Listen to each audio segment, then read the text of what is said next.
আল মুসলিমু মান সালিমাল মুসলিমুনা মিন লিসানিহি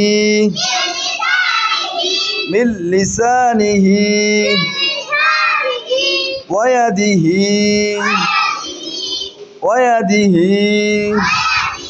11 নম্বর হাদিস শরীফের অর্থ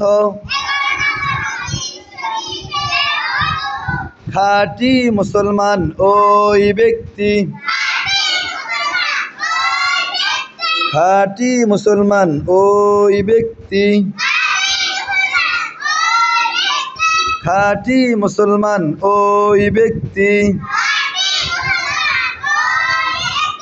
যাহার হাত ও মুখ হইতে, যাহার হাত ও মুখ হইতে